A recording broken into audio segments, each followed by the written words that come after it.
Mixing dystopian sci-fi, mythic fantasy, and zombie horror, Death Strikes, The Emperor of Atlantis is a graphic novel based on a suppressed opera written in 1943 by Peter Keen and Victor Ullmann, two prisoners at the Terezin concentration camp in Czechoslovakia.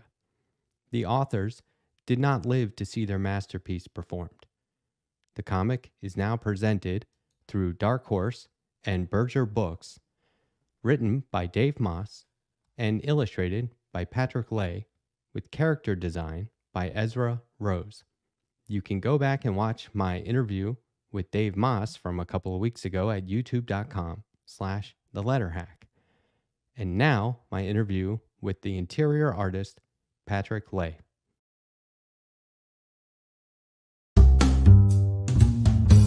The letter hack! Oh my gosh! You don't miss, folks. He does not miss whatsoever. Hello and welcome. I am the Letterhack, and with me now is a very special guest, adjunct professor at Columbus College of Art and Design, teaching comics and narrative practice, freelance graphic designer, and artist for the upcoming Death Strikes, The Emperor of Atlantis. It's Patrick Lay. Patrick, thanks for being here. How are you? Thank you for having me. I'm doing great. Great.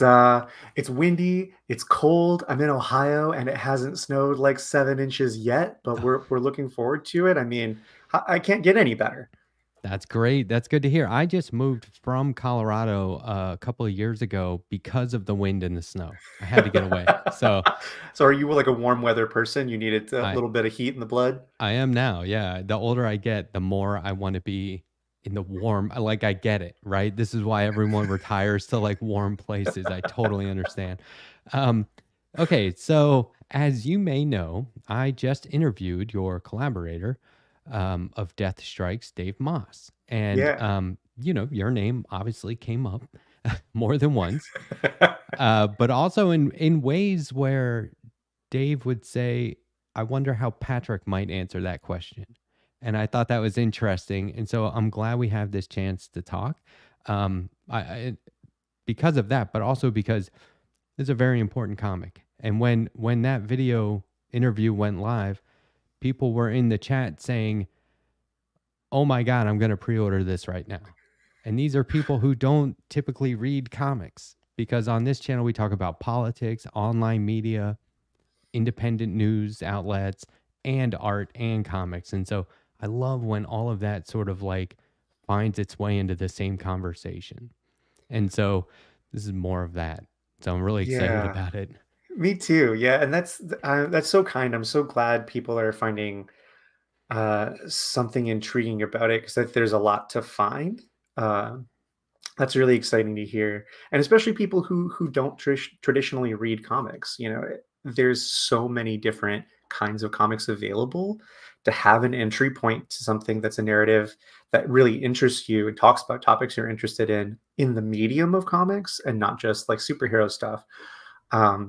Gosh, I think everybody wants to be that entry point, right? Like everybody who loves comics wants to bring more people in and be like, see how good this can be, see how cool this is.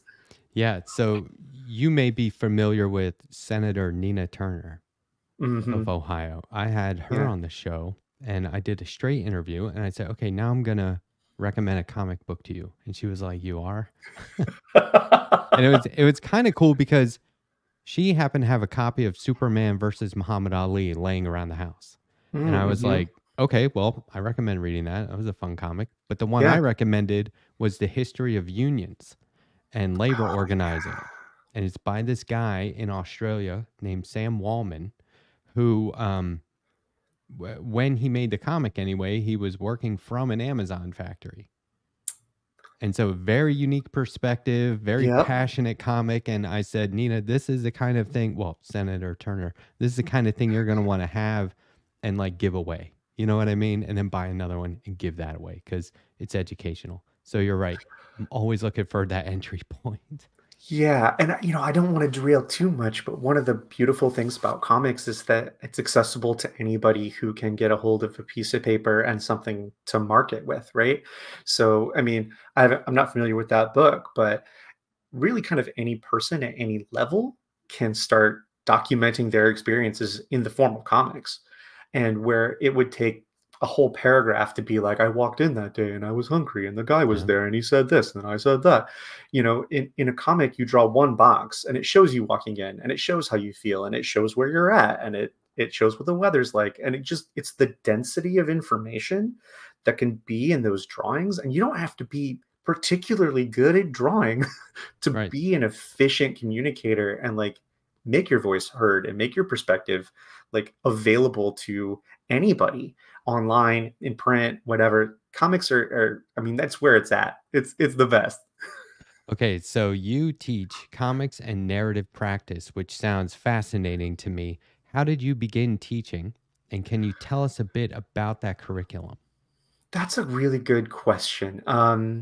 So like big picture, I suppose, I think everybody who wants to be a teacher either had a teacher who they loved in school and they wanted to replicate that experience, or a teacher who they hated and they wanted to remedy that experience. It's one of the two, right? Hmm. And I had a teacher in my undergrad where I was an oil painting major. I had started out in meteorology because I Okay. was interested in the topic, and I did that whole first year. And I had this professor who told me, as I was kind of like half budding. Can I cuss a little bit? Absolutely. Yeah. Okay. Normally, As I was half-assing through my yeah. first like studio class, they wrote in my sketchbook. I still have it, you know, and it's such a reminiscent thing. And she wasn't a comic book person, but like, you know, with great talent comes great effort. Like you Mm. need to be trying harder because you could be good, but you aren't. And that like really spoke to me. Like that hit me exactly in my like Midwest blue collar feels, because everybody I'd ever met who did art, you know, not to be reductive, but like they were like guys doing t-shirts, they were people doing tattoos. I mean, like all the artsiest people I knew were also kind of flakes who like you couldn't rely on to get anything done in time. And they were very creative and a lot of them were very talented, but they were just like you never knew if they were actually going to do anything. And to have somebody tell me that like art was work and I couldn't get better unless I worked at it. I was like, oh, well, I can work. Yeah, I can work. And I was like, well, I could work at meteorology, which I wasn't bad at, but I didn't like love. It didn't light my fire. Or I could work at being an artist, which is something I really loved, but I knew that like, you know, it was harder to get a career in. So like she really flipped the switch for me. And I started working in that vein. And I kind of knew by the time I graduated my undergrad that what I wanted to do was teach at that same level. You know, teach people who were passionate and interested, but maybe didn't have the skills or perspective to quite get where they wanted to go. And then I worked for a long time. I ran a restaurant. I was the host for, when I was the news director for a small radio station. So we did a morning show. Um, I did some construction and stuff like that. I was a graphic designer, and I got an MFA in comics through the California College of the Arts. And in Columbus, Ohio, there's actually like a really vibrant comic scene. There's the Billy Ireland Cartoon Museum, which All is right. absolutely incredible. 100% worth the trip. Definitely go check it out. Like their standing exhibitions are pretty amazing, and then their rotating stuff is like double amazing. But if you get the chance to go through the archive, Yeah. out of this world. Like it doesn't matter what kind of comics you're interested in, they will have something that is going to just absolutely reconstruct your brain.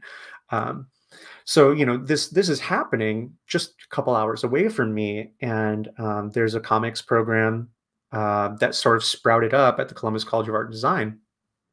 Again, I could talk about this forever, Yeah. so stop me if I'm going too far. No, go ahead. But that program started with Lauren McCubbin, who's a comics editor, did work on like Bitch Planet and some other great titles. Oh, And yeah.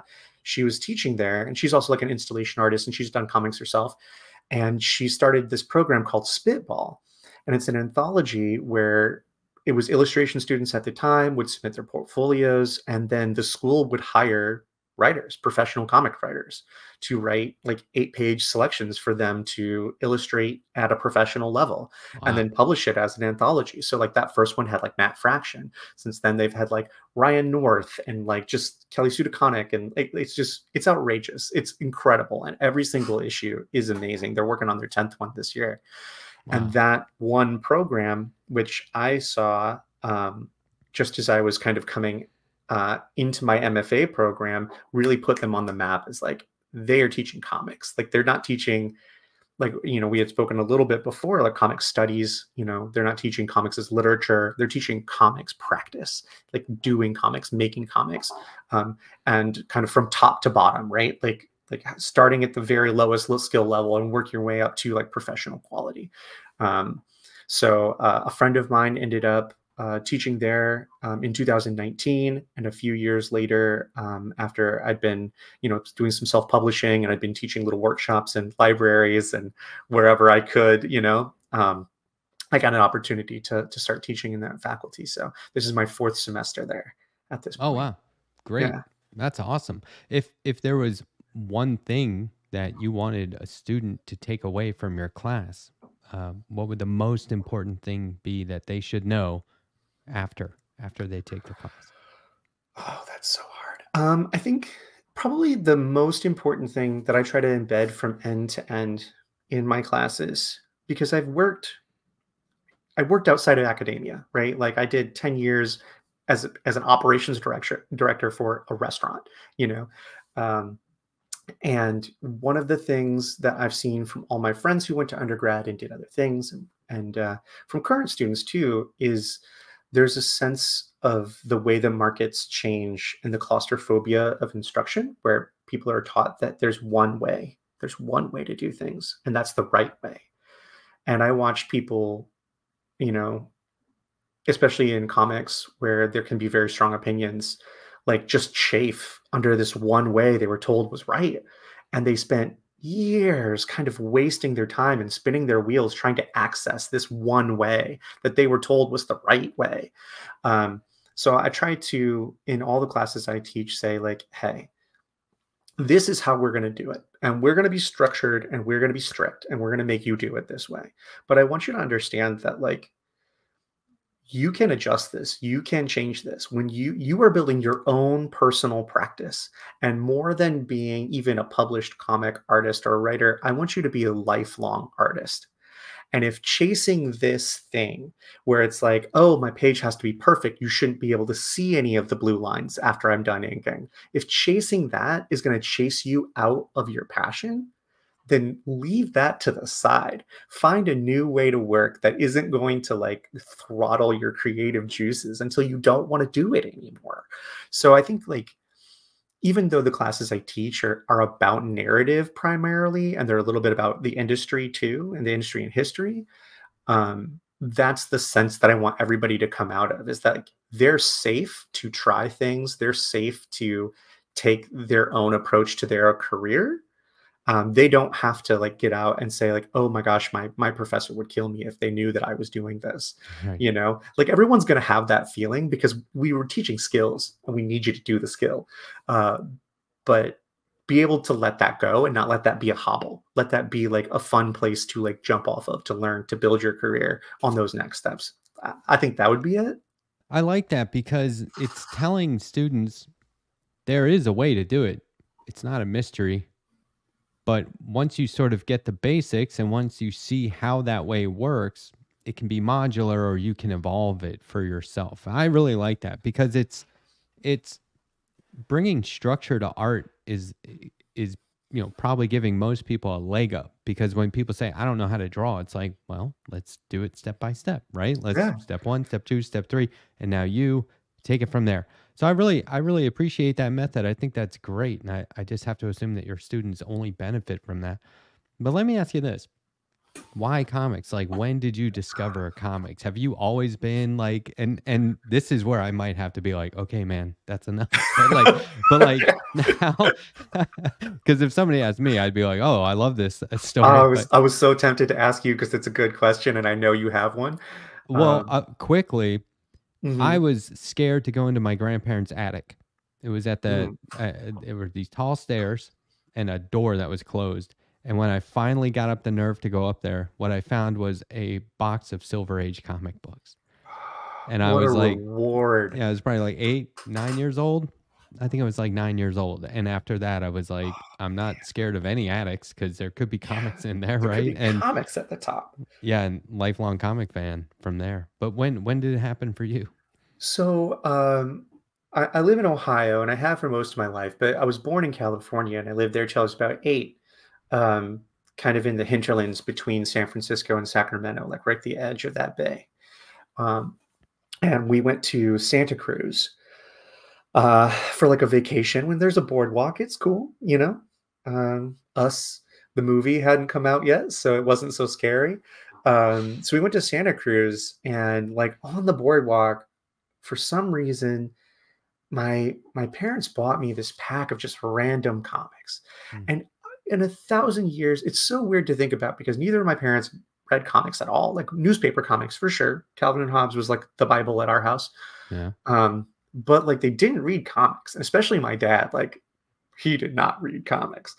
So I don't know why this thing ended up in my hands, probably just because I wanted it. And you know, when you're a kid, especially at that time, you would get like bundles of comics that were just random issues. Yeah. Right. Just like, I have no idea what's happening in this book. I don't understand who these characters are, what their powers are. And like this particular bundle had like OMAC, the One Man Army Corps, and some Mr. Miracle, and some Valiant books, which I should not have had. Like there's a guy, like a Harbinger episode or an issue where a guy gets like half his body blown in half. Yeah. And like, I was like 7 or something. I was like, this is amazing. This is everything. So I just read those issues over and over and over because I had no idea what was happening in any of the stories. And they were the only comics I really had. So I just read those again and again. And it kind of just spun out from there. And like, you know, I knew I was a huge fan of X-Men, like the cartoon show, and Spider-Man, of course, you know, because it was the 90s and those were sort of like the zenith of those cartoon era, you know, Batman the animated series. And finding out that there was like this whole world of comics that you could get into was really exciting, you know. And so I spent a bunch of time when I was 13 and 14 at the book house, which is a bookstore, just like in the back reading back issues. And I'm sure they hated me because I didn't ever buy anything, you know, just like reading back issues of Spawn and being like finding out that what inkers did, because you could see the difference between like Danny Meeke and every other inker on that book. Like it was, so you kind of learn about the practice a little bit. But again, like I didn't know any art people. So me and all my friends were into comics. Really, we thought of comics as a thing you read and a thing you collected. And by the time we got out of high school, we gave a shot at doing a web comic. And it was more of a thing for all of us to kind of do together than it was very successful. And then after that, more or less set it down. I went to grad school. I got a degree in oil painting. I knew I wanted to teach, so I was going to have to get a graduate degree. But I didn't know what I was doing or why I was doing it, right? Like I got out of college and I was like, now that there are no assignments, why am I painting? Like what do I even have to say? Like, I don't know if I have anything important to say at all. And I was really floundering. I spent like 2 years just like trying to paint and getting afraid of what I was painting. And then like for a while I was like, well, I'm just going to reteach myself to paint. I'm going to start back at the basics. I'm going to do all the exercises. Maybe that will get me somewhere. And that didn't get me anywhere because the problem wasn't my hands, it was my brain. And so like literally I mixed up. I was looking for MFA in painting programs, and I was also trying to figure out how you made comics, because I came across this book called Genius by a duo named Christian and Siegel, and it's about like not meeting your potential. It really hit me. I was like, yeah, this is what I'm feeling. This is exactly what I'm feeling. But then the execution on the pages, the actual comic art was like, this is within my reach. I could do this. Like this, like when I thought of comic art and I was like Joe Quesada and, you know, all the dudes who I was like David Mack, the guys who I was really attracted to, like I was not at that level. I couldn't have done that. But I saw Genius and I was like, I could do this. Like, this is the kind of story that makes me feel the way I'm feeling right now. And I could tell a story about this kind of guy in this sort of way. And like, I could actually do that. So I connected with my friend Nick Dutro, and we ended up working on like this, sci-fi all ages comic, which is pretty different from Genius, but this is what we were working on. We were having fun. So I was trying to figure out how to make comics. And I Right. literally messed up my search terms. And I ended up finding an MFA in comics at the California College of the Arts in San Francisco. And that solidified the practice. The thing that I found the most surprising when I went to school to learn more about making comics was how much I loved doing it. And like, I love to paint. I still love oil paint. I love the way it feels. I love the way it smells. But man, I just had such a good time working on comics. Like, it was so satisfying. I'd done a bunch of other jobs, and I'd never got done with a job the same way as like sitting down and working, knocking out pages on a comic, and felt just like, man, I did good work today. Like, I'm glad I did what I did today. I was glad that I was frustrated. I was glad that I was like upset that I wasn't getting what I wanted, because I was just having so much of a good time making anything at all. That's, it was kind of a windy path, but we got there. And eventually it became my whole job. It's my whole job right now. This is what I'm seeing. You discovered comics, and then you discovered art from that. And that makes me think you wanted to give back to the medium that you appreciated and were falling in love with, right? And then you broke out from, comics to do something, in my mind, and I guess it's debatable if it's more complex, but it seems like it would be more complex because there's more at risk if you mess up with oil painting. I don't know, maybe not. I've never tried it, but that's my point, is I'm not taking that risk. But then you come back to comics after reading a comic, and then you came back to comic art. And so I love that it feels like you're passionate about the medium, and that's what makes you want to be a part of it or give back to it. Is that accurate? I feel like that's pretty accurate. I mean, I am very passionate about the medium. And one of the weird things about working on a book that takes up a lot of your time is you don't get to read as much, because you spend so much time just working on the thing. And so that's a thing I've missed over the past couple of years, is reading all this great new work that's come out. But like, I am passionate about the medium. I'm passionate about its potential for any individual person. I love how universal it can be. I love that it can be simple or complex. It can be escapist, or it can be revealing. Like, it's a whole medium. I think that's a big thing that kind of can get lost in the shuffle. It's like, oil painting is a medium. I could paint any kind of thing in oil paint. Yeah. Comics isn't just a kind of story. It's a whole medium. And I can tell any kind of story inside a comic, which is just, it's tremendously exciting. It makes me like, it makes me feel things, just the potential of it, and the strength of it, and the power of it, and the way that it's accessible to people who might not have access through any kind of circumstance to like prose books or TV or movies, just in the same way. Comics is something that not only they can read and understand, very straightforward, but it's something they can do. I think about, like, my dad was a huge fan of music, and, he had 600 or 700 vinyl records, and we just went through them all recently. And, but I think about like the experience of him having a bad day, the way I would, like, when I worked at a restaurant, coming home and put on his favorite records, and like, that's great. That's cathartic. That's wonderful. But it's weird that like he couldn't turn that love into something that he made. I see. Yeah. Into something that was expressive, like, of what he was feeling.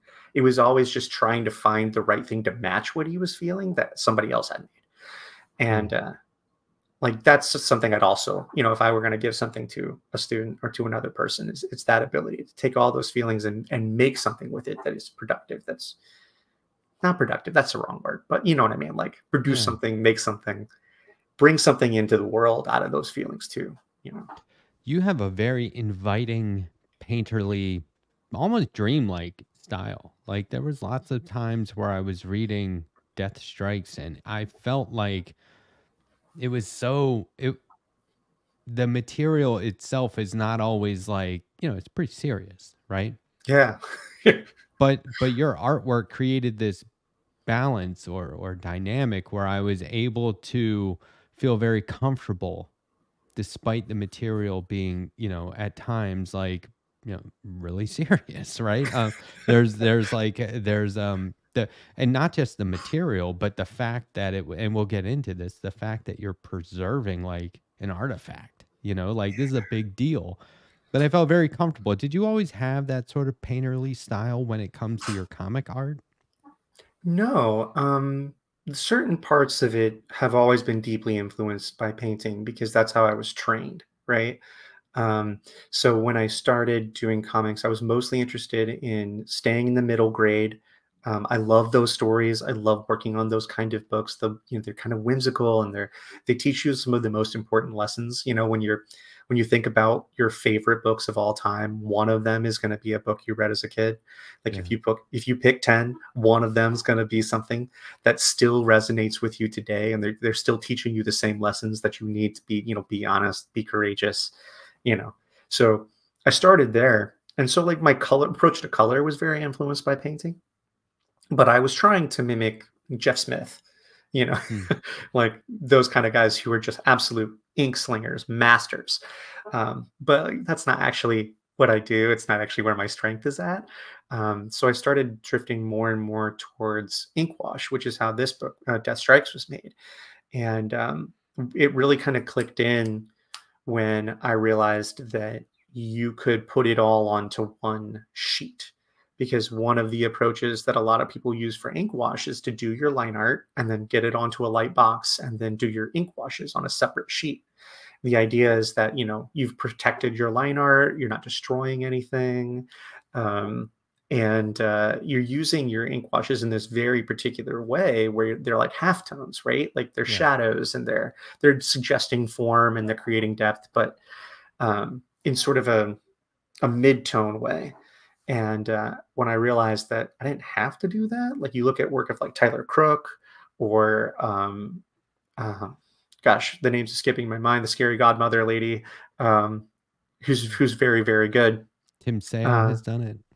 yeah, yeah, Tim Sale. Oh yeah, absolutely. Well, even when you see people like Lee Weeks, whose ink wash stuff is amazing, he Yeah. still approaches his ink washes very much as mid tones, right? And like I love like Lee Weeks, I love Lee Weeks, but kind of what Tyler Crook was doing in particular, because Harrow County was kind of coming out those first issues when I was starting to play with this, where I was like, oh yeah, like he's not pulling any punches. He's doing Right. full watercolors.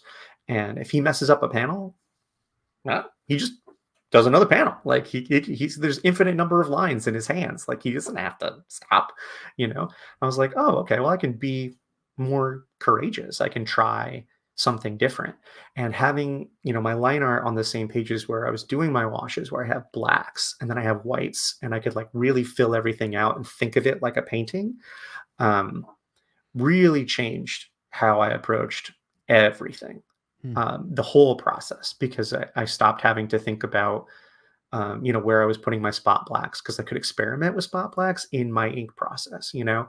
And when Dave and I connected on this project, I knew that this was the style that I wanted to go with, because there are all of these sequences where things kind of like emerge from the backgrounds and where like Yes. the panels disappear and you're in this realm of the unreal where stuff is kind of bleeding into each other and folding across the page. And I was like, this is going to be perfect.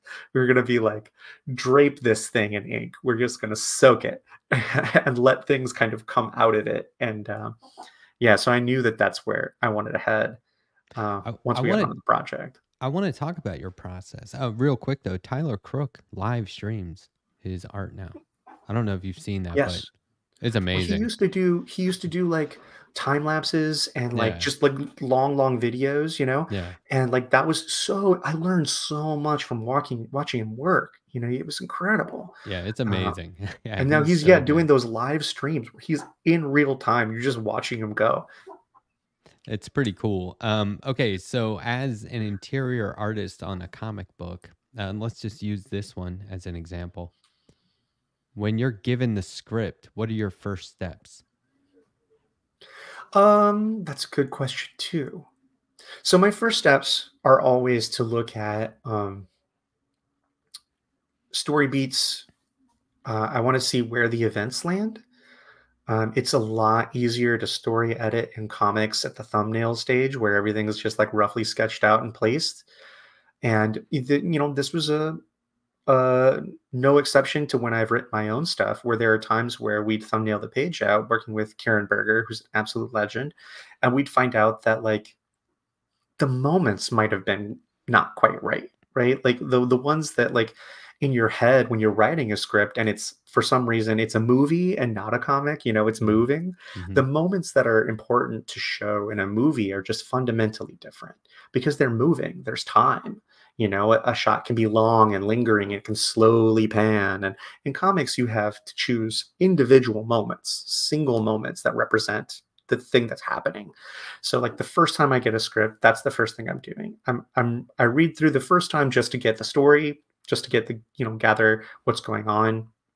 And then I immediately start looking for story beats. What's happening on each page? What's the most important thing on that page? Is this a page that needs to breathe? Is it written that way? Because if it's not, then me and the writer can start having a conversation of like, hey, I think this should be a 2-page spread, and then we'll just compress this moment. Because I also really like to work collaboratively with writers. I just like to work collaboratively just in general. And Dave was great. He was a great collaborative worker. Like we were on calls all the time, just going page by page, working through thumbnails, trying to decide, what a better way to do this sequence was or that sequence. So I start out with looking for those story beats and trying to figure out where the space needs to be given so that like if this is big, it's impactful, it needs the full half splash. Is it actually written that way? Did we make the best use of the page turns? Are we making good use of our facing pages so that we're not like changing locations midway through a page when we could change it at the top of the next page, Right. And I kind of approach it a little bit as a writer as well, where I want to make sure that the storytelling end of it that I'm going to put down visually is matching up with the script. I would say that you're more of a storyteller than a writer at this point. Like you've got the script, you've got the editor, there's the source material in this case because it's an adaptation. And I think at this point, you're one of the storytellers. And I think that is a role like, most comics are, or a lot of mainstream comics are like pencils. Another guy does the inks. Another guy does the colors. Another guy does the lettering. Every single one of those person has an obligation to the storytelling. Do you know what I mean? Yeah, it's got to be legible. It's got to be dynamic. It's got to be eye-catching, but it also has to be fluid. It also has to read, and unless that's not the point of your comic, and then whatever you want, right? But I've seen stuff where I'm like, where do I look? And I read 10 of these a week.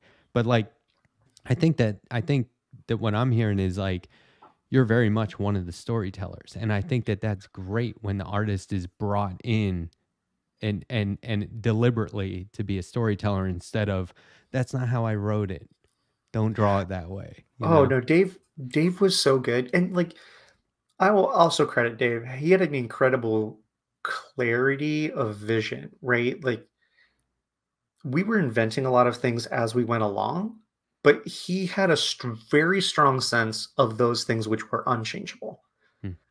And so it made it very easy to throw out ideas and be like, what if you do this? What if we did that? And he could just be like, no, not that one. But these ones, like, go ahead, play around. I don't know. Maybe there's a better way to do it. And he was a really great partner in that way. And he also, he felt it, at least from my point of view, he was also, part of the protector of the original source material. And there were several changes that I pushed for. And sometimes there were changes that like Karen would push for. And he'd be like, no, we can't change that. That's in the opera. Like, if it's not in the opera and we added it to make this make more sense, we can change that. But like, that's in the opera. So that's not on the table for edit. There were times where, because Karen Berger is, she's a legend. I mean, Berger Books is like, that's a big deal. And according to Dave, there were times where she would come back and say, guys, this isn't working. Now, she wouldn't say, here's what you need to do to fix it. She would allow you to fix it. But this might require you to redo entire pages, right? Oh my Are we gosh. talking finished artwork where you're like, I spent hours on that and I'm starting over? If Luckily, I think it's a sign of an actual like successful commercial artist or comic book maker to be willing to do that. But how's that okay. sit with So you? luckily, she and I agreed that we wanted to thumbnail the entire book before we started working on any finished Good pages, call. Yeah. because story editing is so much easier on the thumbnail stage. Mhm. Um, Although there were pages that once they got finished and letters went down and it was all in sequence, there were things that just didn't work, and I did have to redraw whole finished sections of art. There were pages that I chose to redraw. I think there were 2 pages I chose to completely just redraw because I knew they weren't where they should be. On your own. Yeah. Oh, wow. Okay. They weren't. I didn't want to see them out there, like, Yeah. like they weren't good enough. They could have been better, and I knew they could have been better, so I redid them. Okay. And and then, but like there's this one section. Oh my gosh, this one section where because we kept on getting on calls and we'd go through the thumbnails piece at a time, and Karen would go through all of her notes and we'd talk about solutions, and sometimes I'd have my iPad out and I'd just be like redoing things on the fly and being like, what about this, does this work better, and just like refiguring things out. And like this, just the geography of this one section it seemed like it should have been so simple, and yet we could not figure it out. And we did it, like, I sent in 4 different versions Wow. of this sequence, and it was like a 3 or 4 page sequence. Okay. And every every version that I sent in, I did 3 other versions. So I did it like 12 times. And I did it so many times that at one point I was like, well, what if we just completely axe this whole idea and we do it in a totally different way? So I sent a version where like I basically rewrote the whole sequence myself and then did thumbnails for it. And I was like, well, what if it went like this instead? Which, it didn't go that way. But I think at the very least, it like shook loose a little bit of like what was important about the previous sequence that we were stuck on, to be like, this isn't doing what I need it to do, and this is why it's not doing that. Which meant you could take that information and come back and be like, oh, okay, so what I need it to do is have more verticality. I need it to be like, this person's up there, this person's down here, and we need to put that into the sequence more strongly. And then we need to like slow some of this stuff down and widen some of the scope out on the biggest panels. And like suddenly there it was. but Wow. Man, that one drove me absolutely up the wall. Making things is super hard. Like, yeah, and I almost feel like when it comes easily, there's something I'm not seeing that's really bad or wrong, or like it can't be that easy. yeah. And Okay. sometimes you're wrong and it's dead on. You just did it first time, best time. And sometimes that instinct is good and you should just keep digging at it to find out what the next better thing is. So here's something I got to ask you about. I'm going to read one of the review quotes. This is beautiful and strange, both for what it is and what it isn't. As a story, it's fascinating and excellently told. As an artifact, it's heartbreaking and affecting. More than a footnote in Holocaust literature or a lost libretto given visual shape, it's a reminder of what art is for and how it saves and shapes us when everything else is gone. Neil Gaiman. What? So how are like how just that alone to have made something that he is going to comment on? Okay, but when he says it that way, how does that make you feel? Like, are you hanging your Just hat on that forever, or crumble like that's me a up. big deal? And just I'm blowing away into dust. Absolutely crushed. I mean, like, It makes it all worth it, right? All that work you did and oh, reworking, and it was cried. all worth it. It was just,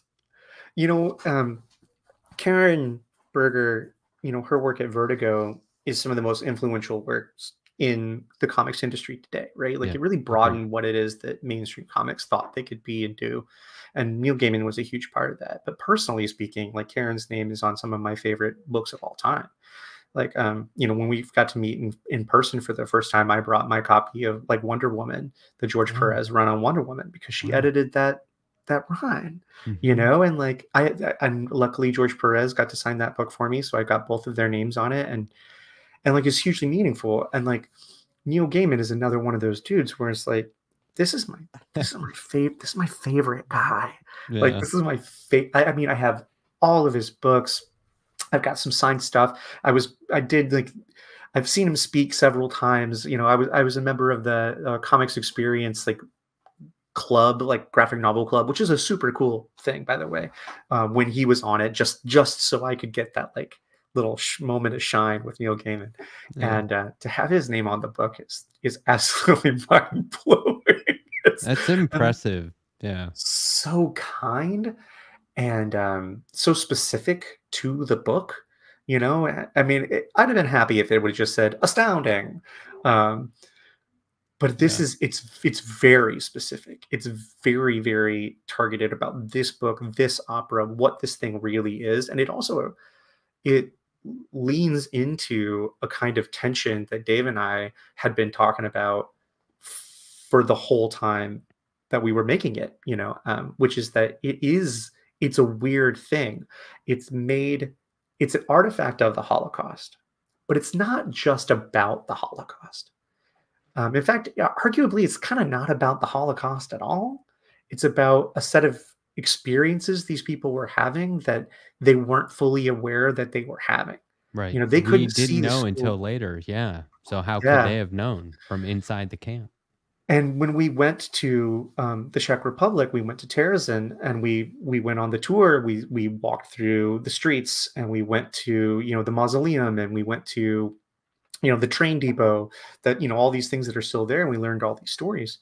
It really, it made it even more pressing when I reread the script and I revisited the stuff we were working on at that moment, that these were the voices of real people, not just like black and white photos of people, like Mm. actual people who were having a tremendously strange, scary, frustrating experience.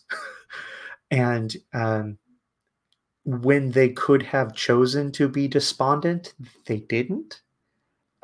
When they could have chosen to play along and play nice, like these two guys in particular did the exact opposite.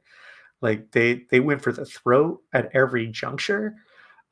Just the courage of those people, and like, you know, Peter Keane, who wrote the libretto, he was murdered at 25. Yeah. Um, he was a he was not an old person. I have students that are the same age as Peter Keane.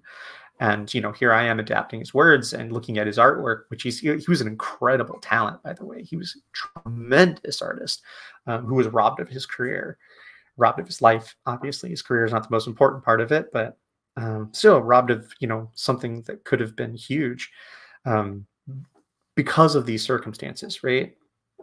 And having Neil Gaiman kind of point that out so succinctly, that it's such a strange thing because it both is and isn't what you expect it to be. And in that way, I think, you know, when I came across the project, when Dave brought it to my attention, it was unlike anything I'd ever heard of or read. And I think other people are going to find that it's very different from anything that you've come across in this vein.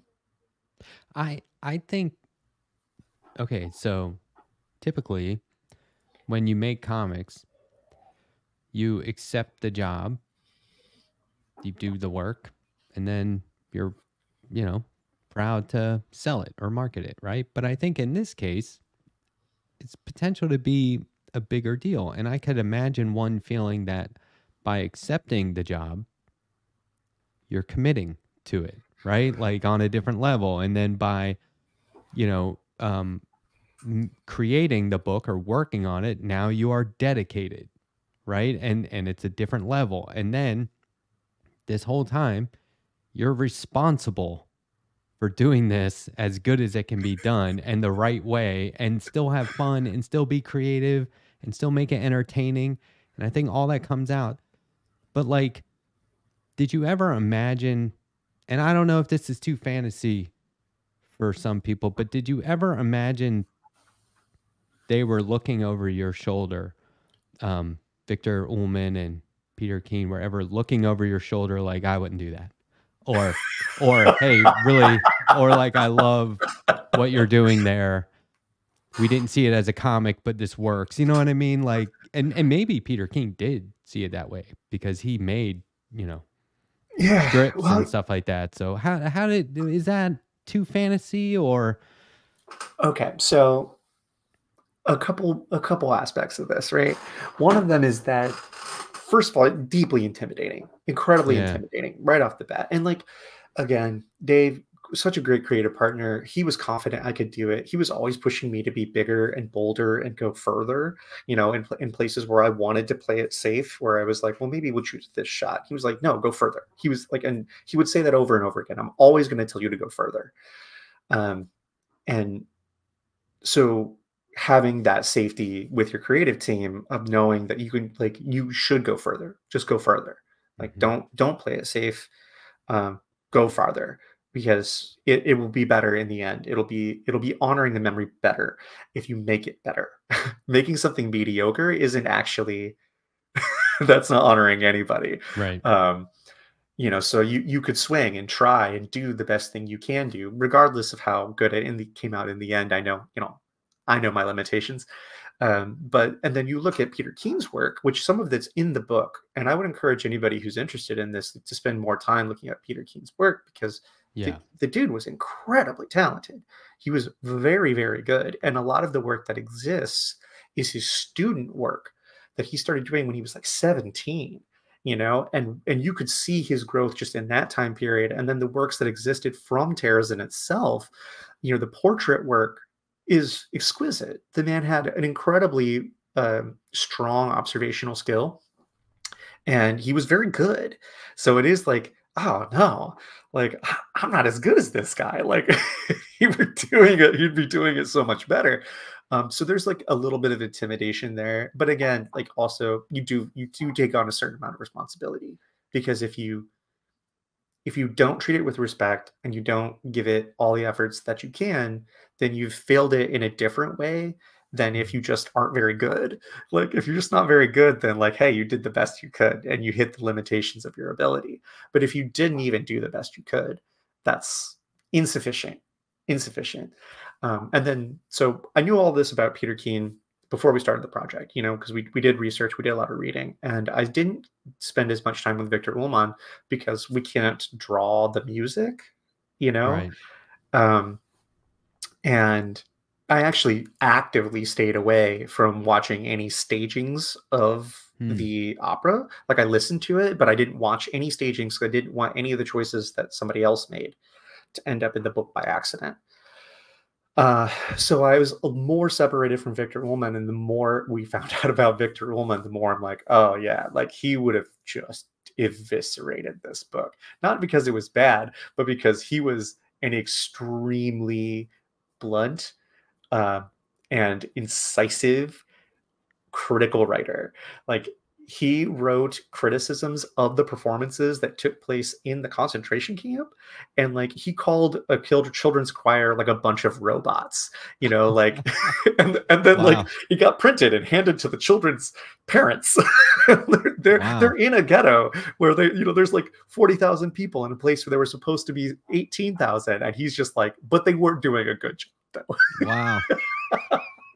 Okay. So I think taking a little bit of joy in thinking about that is actually fun, because like, it'd be fun. I wish he were around to give us flack for it. It's a difficult thing to sort of access these two men, because only so much exists from when they were producing the opera, and things were kind of accelerating in 1943 and into 1944. I think, probably Dave had mentioned this, like, the original versions of the scripts and libretto and the music that exist, some of them are written on the back of transfer papers, like, you can see how they used to have like lined staffed paper pre-printed to write, music on, and they end up having to line it themselves as resources dwindled further and further and further, eventually leading to their murder in 1944 in Auschwitz. So getting to access that, I mean, it'd be arrogant to think that like I really understood them and I know what they wanted, I know what they had to say. But at the same time, you can't help but build some sort of relationship with them as individuals just through their work, seeing it again and again and again and learning more and more about them. So yeah, I would say there's a little bit of pressure. There's a little bit of looking over the shoulder, I suppose. But in that way, it's also, I'm so glad that we got to do this and feel that pressure and get that look over the shoulder, because it's been, a huge privilege and it's incredibly rewarding to work on the project. And it's going to, and to get people to see it, because we could have self-published it and nobody saw it. Right. And credit to you guys for putting the supplemental material in the back of the book that you did. I was telling Dave that could be its own book, really, the history of this thing. And so once people read the comic and once people check out the back matter, I would encourage everyone to start looking into it and explore further, because it's a fascinating story. It's the kind of thing that we can't forget, especially in today's world, because unfortunately, it's still very relevant. And I wonder, while you were making the book, did you draw parallels? Like, are you making the book, listen to the day's news and go, not a lot has changed? And like, how did the potential for that affect your work, if at all? 100%, 100%. I mean, in the time that we worked on the book from 2019 together, because Dave has been working on this forever. From 2001, he's been thinking about how to get this thing into comic form. But from the time that we started working on it together in 2019, there have been 3 huge major shifts in the lenses that we were seeing the book as we were making it, I mean, there are some lines in there that are very reminiscent of some of the rhetoric of Donald Trump. There are scenes in there that we drew that once the Ukraine conflict started, I mean, there are pictures of Ukrainian civilians being handed weapons in preparation for a pending invasion that are almost identical to the images we drew of civilians being handed weapons. I mean, and the politics there were very different. They're not the same. They're not equivalent, but like the echoes of it are just so strong, and they're constantly reinventing themselves. What's happening in Israel and Palestine itself is a place for commentary, especially considering the roots of this work. It constantly kind of reinvents itself, and it's very strange how prescient and contemporary it feels, even though it's 80 years old, like almost to the day. I mean, it was being practiced or rehearsed in 1943 into 44. So we're 80 years old at this point, and it's still like, man, it's just the same stuff. it's so connected and so resonant with the current climate, and it just keeps happening that way. I'm sure that by the time the book's been out a couple of years, you will read it again in a totally different way, right, based on what's happened between then and now. It's been odd. Well, I got to thank you for coming on the show, but also for preserving this artifact. That's why it's still important, is because unfortunately it's relevant, and for making it into a graphic novel and helping me show people what the medium is capable of. So it's like, this is the perfect bookend to this conversation. That's how we started talking about it. So we might as well wrap it up that way, unless there's anything that you would like to plug, or do you have any signings coming up, any appearances? Yeah, we do. Dave is going to be at Warwick's in San Diego, actually La Jolla, I think, California, on February 1st. I think I got my days right. So he's going to sign. We have a signing at Golden Apple Comics in Los Angeles on February 3rd. That's 1 to 3. So if you're interested in the book, you're interested in having a conversation, you happen to be in LA, stop by, say hello, shake a hand. And then we'll actually do another event at the Holocaust Museum LA the next day, February 4th. That's a Sunday. And then you'll find me at Emerald City Comic Con Cool. and at TCAF this year, at least. I'll probably be other places, but at least those 2 places. Great. Well, Death Strikes the Emperor of Atlantis goes on sale in bookstores on January 23rd and in comic shops the very next day on January 24th. I obviously am encouraging everyone to check this out, whether you're a comics fan already or not, because this will surely make you one. And as we've been saying, it's a very important piece of work, and it was done extremely well. Don't just take my word for it or Neil Gaiman's word for it. Check it out for yourself and see what all the fuss is about, because it is a big deal, and this is a good one. Thank you so much, Patrick, for coming on. I really appreciate your time, and we'll see everyone next time. Thank you. The letter hack. Oh my God.